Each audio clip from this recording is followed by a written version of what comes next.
കടലിലോട്ട് ഇറങ്ങാനോ അല്ലെങ്കിൽ അവിടെ ഒന്ന് സമയം ചിലവാക്കാനോ ഒന്നും പറ്റത്തില്ല. കാരണം എല്ലാവരും ഇപ്പോൾ കരയ്ക്കാണ് നിൽക്കുന്നത്. കണ്ടേ, നമ്മൾ കടലിൻ്റെ ഈ അവസ്ഥ കണ്ട ആരെയും കടലിൽ അങ്ങോട്ട് അടുപ്പിക്കുന്നില്ല. കാരണം വെച്ചാൽ അങ്ങോട്ട് ഇറങ്ങാൻ പറ്റാത്ത കണ്ടീഷനാണ്.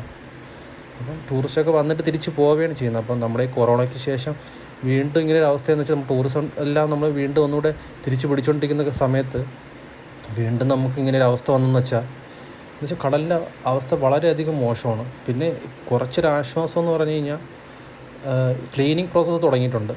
കഴിഞ്ഞ പ്രാവശ്യത്തെ പോലെയല്ല, നമ്മുടെ ഈ കടലിൽ ഓരോ സ്ഥലങ്ങളിലായിട്ട് നമ്മുടെ ഷിപ്പിംഗ് കമ്പനീസും ഗവൺമെൻറ്റൊക്കെ ചേർന്നിട്ട് നമ്മുടെ ഒരു സൈഡിൽ നിന്ന് തന്നെ നമ്മൾ ക്ലീനിങ് തുടങ്ങിയിട്ടുണ്ട്. ഞാനിവിടെ ഇങ്ങനെ വെയിറ്റ് ചെയ്യുന്നപ്പോൾ തന്നെ കുറച്ച് ക്ലീനിങ് കമ്പനീസുള്ള ആൾക്കാരൊക്കെ വന്ന് അവിടെ ക്ലീനിങ് സ്റ്റാർട്ട് ചെയ്തിട്ടുണ്ടായിരുന്നു. അത് ഇവിടെ നിന്ന് തുടങ്ങി. നമ്മൾ ഏറ്റവും ഈ ടൂറിസ്റ്റുകൾ ഏറ്റവും കൂടുതൽ വരുന്നൊരു സ്ഥലമാണല്ലോ. അപ്പം ആദ്യം ഇവിടെ നിന്ന് തുടങ്ങി പിന്നെ അങ്ങോട്ട് ക്ലീനിങ് ചെയ്തുകൊണ്ടിരിക്കുകയാണ്.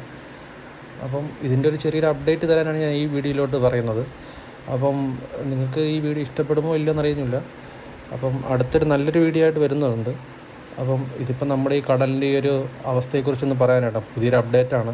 എന്നുവെച്ചാൽ കടലിലെ ക്ലീനിങ് ഒക്കെ സ്റ്റാർട്ട് ചെയ്തിട്ടുണ്ട്. പിന്നെയും ഈ ക്ലീനിങ് ചെയ്തിട്ടും പിന്നെയും നമ്മൾ കടലിൻ്റെ ഉള്ളിൽ നിന്ന് ഇനിയും ഇഷ്ടം പോലെ സാധനങ്ങൾ ഇനി കിട്ടാനുണ്ട്. കുറേ സാധനം കടലിനകത്തോട്ട് പോയിട്ടുണ്ട്. പിന്നെ അതിൽ നിന്നൊക്കെ എന്തൊക്കെയാണ് വരുന്നതെന്നുള്ള അറിഞ്ഞുകൂടാ. അപ്പോൾ എന്തായാലും ഇപ്പോഴത്തെ അവസ്ഥ ഇതാണ്. ഇതൊരു സൈഡാണ് ഇപ്പോൾ ഞാൻ കാണിക്കുന്നത്. കടലിൻ്റെ ഒരു സൈഡിൽ മൊത്തം ഈ പറയുന്ന ഈ സാധനം തന്നെ, ഈ പെല്ലറ്റ് തന്നെ ഇങ്ങനെ വന്ന് പതഞ്ഞിട്ടടിഞ്ഞു